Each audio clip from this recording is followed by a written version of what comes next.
এলেমটা যে কত প্রকারের এলেম আছে, এই এলেমটা যদি বুঝতে চান, এমন একজন নবীর কথা বলবো যেই নবীর নাম হলো মুসা কালিমুল্লাহ। যেই মুসা কালিমুল্লাহ নামটা হয়েছে যিনি আল্লাহর সঙ্গে কথা বলতেন, যেই পাহাড়ের মধ্যে যাইয়া কথা বলতেন, ওই পাহাড়ের নাম হলো তুর পাহাড়। ওই মুসা নবীর উপরে একটা আসমানি কিতাব নাজিল হয়েছে, জবান খুলে কোন নামটা কি?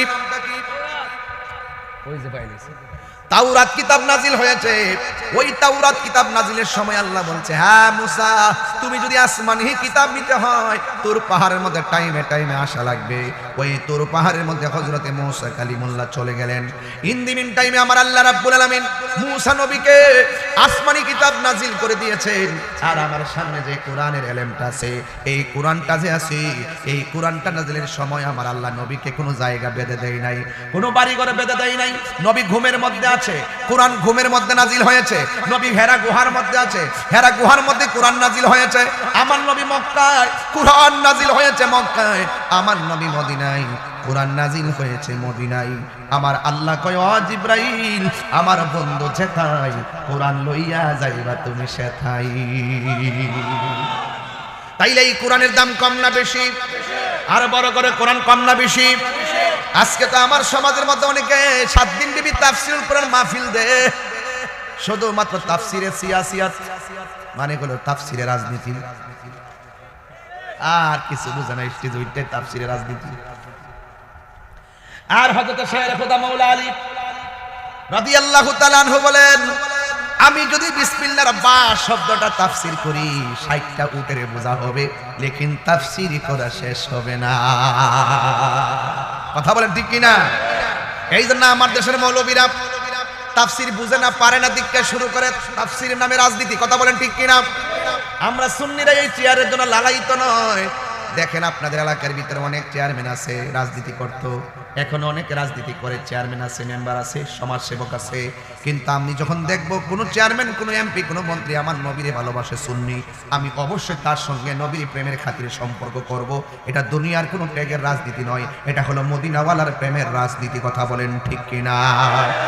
এই জন্য অনেকে আমাদেরকে ট্যাগ লাগায়, এই ট্যাগের রাজনীতি বন্ধ করেন। এই বাংলাদেশের মধ্যে আমরা বিগত দিনে একটা টাকাও কোনোভাবে সুবিধা বুক করি নাই। আজকে দেখা যায় অনেকে সুবিধা বুক করে, এমন লোক আছে না নাই? এক দলরে 3 ভাগ করে, 1 ভাগ দিয়া ঝগড়া লাগায়, আরেক ভাগ দিয়া বিরোধিতা করে, আরেক ভাই রাতের বেলা যাইয়া ডলার খায়া কালার পাল্টাই। আসিনি আসিনি? অত বড় বাপ ছয়রা মানুষ, বাপরে বাপ, অত বড় সিটি। আমরা সুন্নিরা, আমরা মদিনাওয়ালার প্রেমের রাজনীতি করি। কথা বলেন ঠিক কিনা? মদিনাওয়ালার দেশত আশিকি যখন যায়, ওলি জাগানো মদিনায় রাখি আইতো সাই। যে মদিনা যায় হ্যাঁ কি করে জানি, কই যারা থাকবে মদিনায় দেহটা লইয়া যায়। একবার আইলে বারবার যাইতে মন চায়। এটা কি এলেন? এটা হলো রুহানি এলেন। কথা কোন ঠিক কিনা?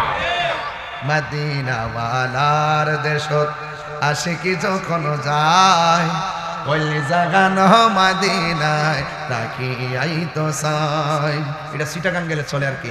হতো নহরে তারাও যারা আসিলে মদিনায়, হতো নহরে তারাও যারা আসিলে মদিনায়, মদিনা সা আইলো নাকি সাই আইলো জান্নাত, খোদার দুনিয়া তার সেইবার কি শোনাই, বলে জাগানো মদিনায় রাখি আইতো সাই, বলে জাগানো মদিনায় রাখি আইতো সাই। লাওয়ারিষ্ণ গুনাহগারর হাসরের মাঠত, লাওয়ারিষ্ণ গুনাহগারর হাসরের মাঠত, রহমতর চাদর যখন মুস্তাফার রাতত, ওড়ে যাইব উম্মত ওয়ালা উম্মত ফেলায়। সব নবীর উম্মত ফেলে যাবে, ওড়ে যাইব উম্মত ওয়ালা উম্মত ফেলায়, কলি জাগানো মদিনায় রাখি আইতো সাই। ঠিক কিনা? ও মদিনার মাটি রে, সকল সুখ বুঝি তো হর কপালে। সুবহানাল্লাহ না? আমি যদি আরব হতাম মদিনারি পথ, ঠিক কিনা? সেই পথ দিয়ে হেঁটে যেতেন মুরনবী হযরত। কি সুন্দর কাজী নজরুল ইসলাম গান গেয়েছেন, চিৎকার মেরে কন্যা মারহাবা। এই জন্য আমার যুবক ভাইরা পায়ের মধ্যে হাত দিয়া বলি, যেই নবী আল্লাহর সঙ্গে কথা বলতেন ওই নবীটা কি গরম নবী না নরম নবী? কেমন গরম? আজরাইল আসছে, ও মুসা নবী গো, আল্লাহ বলছেন আপনার রূহটা কবজ করার জন্য। মুসা নবী কই রূহ কবজ করবা, কাছে আসো। আজরাইল আলাইহিস সালাম যখন কাছে আসছে, মুসা নবীর বাহুটা ঘুরাইয়া আজরাইল এমন জোরে একটা থাপ্পড় মারছে, চোখ জুল্লা গালের মধ্যে এসে গেছে। চিৎকার মেরে কি আল্লাহু আকবার বলা যাবে না? গরম না নরম? এই জন্য বোঝা যায় ইসলাম কখনো নরম, কখনো গরম, কখনো খানকায়, কখনো রাজপথে। তাহিরিও যখন কথা বলে, এই মাত্র দেখছো নরম ভাষায় আপনার গায়ে হাত রাইখা রাইখা কথা বলতেছে, এই মাত্র দেখতেছো চোখের পানি ফেলে নরম ভাষায় কথা বলতেছে। আবার যখন শুরু হয়ে যাবে কেউ আমার নবীর বিরুদ্ধে কথা বলবে, তাহিরি রাজপথ থেকে, মস্তক থেকে রাজপথে আমরা প্রতিবাদের ভাষা নিয়ে হাজির হয়ে যাব। কথা বলেন ঠিক কিনা বলেন? ইসলাম কখনো আবু বকর, ইসলাম কখনো ওমর, ইসলাম কখনো হেরা গুহায়, ইসলাম কখনো বদরের উপত্যকায়, ইসলাম কখনো খানকার ভিতরে, ইসলাম কখনো তায়েফের জমিনে, ইসলাম কখনো অলিতে গলিতে, ইসলাম কখনো কুফা নগরীতে। চিৎকার মেরে কোন ঠিক কিনা বলে? এটা হলো ইসলাম। মুসা নবী কি নরম না গরম? আজরাইল কয় আল্লাহ তুমি ভাড়াইছো মুসা নবী রূহ কবজ করতাম, আমি গেছি বালাসালা রুহুটা ধরুন, আমার গুড়াই আমার থাফরা দিছে। মনে হচ্ছে যা মুসা নবী রেডি হচ্ছে আমার রুহুটা কবজ করতো। নরম না গরম? মুসা নবী যখন পাবলিক নিয়ে বসছে, আমি যেমনি বসছি ওয়াজ করতেছি, আপনারা ভাবতেছেন আমি যে না জানি কত বড় হুজুর। যদি আপনারা আমার প্রশ্ন করেন যে তাহিরু আপনার মতন কেউ নাই, আমি যদি এমনি না, আমি কেবলমাত্র পায়ের ধুলা। আমার সাথে বড় বড় আলেম আছে, আমি শুধু একদম খাদেম, সুন্নি জামাতের একজন খাদেম। আমি কোনো বড় আলেম না, আমি খাদেম। মুসা নবীর একজন উম্মত বলতেছে, নবী গো আপনার সঙ্গে আল্লাহ কথা বলেন। বাহ, কত কথা বলছে আপনার যে এলেম, এই এলেম পৃথিবীর কেউ নাই। মুসা নবী একটু চুপ করে রয়েছে। উম্মত যেটা বলছি এটা তো সঠিক। ওই একদিক দিয়ে আমি নবী, আর আল্লাহর সাথে কথা কই। কেডা নবী? সে আমি তো এখন বর্তমানে নবী। এরপরে আমি আল্লাহর সঙ্গে কথা বলি, কেউ তো এরকম আল্লাহর কণ্ঠ শুনে কথা বলে না। তো সুতরাং আমি তো মোটামুটি এক নম্বর, ওই একটু বাদশাহ আর কি। এবার এই কথা শুননা মুসা নবী গেছে তুর পাহাড়ে আল্লাহর সঙ্গে কথা বলতো। যেই মাত্র কথা বলতে গেছে আমার আল্লাহ আর কথা কই না। আল্লাহ ডাক দিয়া কয়, ও মুসা। মুসা নবী ডাক দিয়ে আল্লাহ কোনোদিন তো এক ডাকের বেশি দুই ডাক দেই নাই, তুমি আজকে এত ডাক দিলাম, তুমি কথা কোন আল্লাহ কেন? উম্মতের কথার প্রশ্নের জবাবে নীরবতা অবলম্বন করলা কেন? তুমি যে কইলা, তোমার উম্মত যে কইলো তোমার মতন আলেম কেউ নাই, তুমি যে কইছো, তোমার তো বলা দরকার ছিল যে না আরো থাকতে পারে। তুমি যে কইলা, এই নীরবতাটা আমার কাছে অসন্তুষ্টি লাগছে। মূসা আলাইহিস সালাম বলেন, আল্লাহ গো, ও আল্লাহ, আমি তো এখন নবী, আমার সঙ্গে আপনি কথা বলেন, আমি আপনারে প্রশ্ন করি, আপনি প্রশ্নের জবাব দেন, আমার চাইতে তো বড় আর কাউকে লাগে না।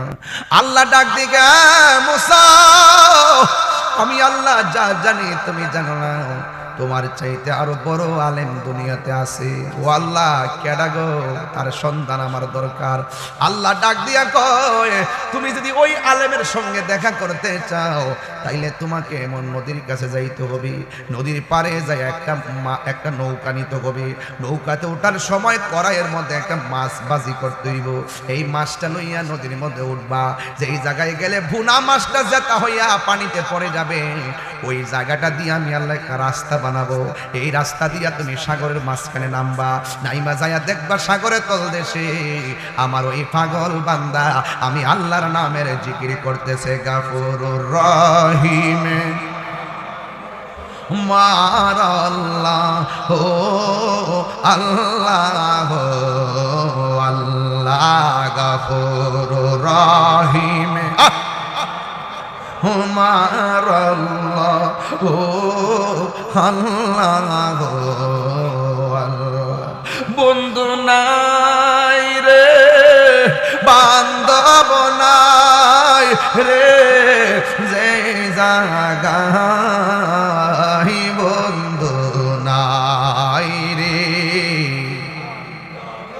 পাগল হয়ে কন্যা যে জাগায় সেই জাগারো বন্ধু নবী মোস্তফায় সেই জাগারো বন্ধু নবী মোস্তফায় আব্বায়াম্মা জারজু সে মাবুদ কবরে কন্যা আল্লাহ আউল দিলটা নরম করে কন্যা আল্লাহ আরে আব্বায়াম্মা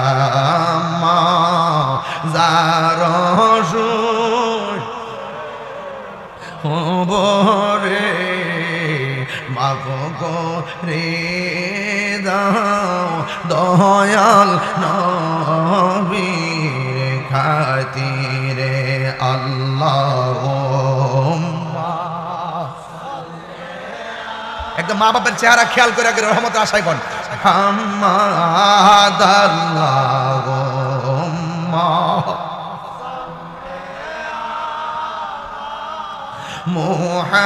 মুহাম্মাদ ওয়া আলা আলি সাইয়্যিদিনা মুহাম্মাদ ওয়া আলা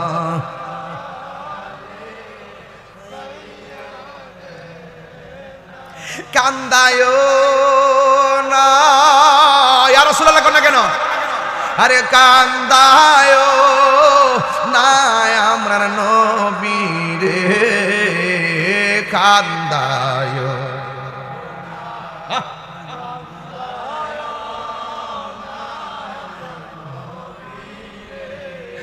নবীরে কান্দাইলে কাঁদবে হাসরে নবীরে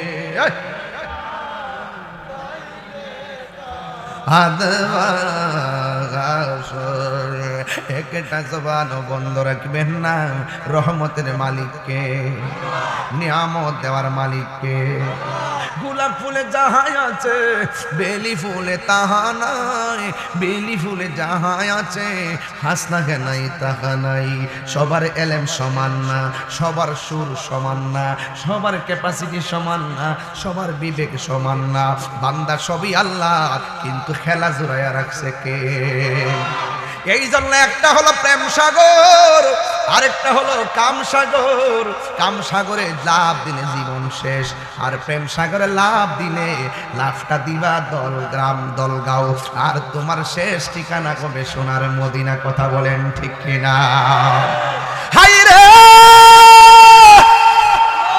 এই আমার মাধবপুরের বন্ধু কি ভাষায় কথা বলবো আমার নবী আপনার নবী রহমাতুল লিল আলামিন সব এলেমের সরদার কথাগণ ঠিক কিনা আমি একটু পরে যাব সেই জায়গা আগে এলমে দিনটা বুঝাই লই শুধুমাত্র নামাজ পড়লেন রোজা রাখলেন তেহা করলেন এই এলেম শুধু সীমাবদ্ধ নয় এমন এলেম লাগবো যেই এলেমটা হাসিল করলে ঘরে বৈশা তাই কাই নবীর দিদার হবে কথা বলেন ঠিক কিনা এই জন্য আমার যুবক ভাইয়েরা ওই মুসা নবীর আল্লাহ ডাক দিয়ে মুসা তোমার চাইতে যে জ্ঞানী আছে তুমি কি দেখতে চাও মুসা নবী বলে আল্লাহ দেখতে চাই বন্ধু ঠান্ডা না বন্ধুরানি আমার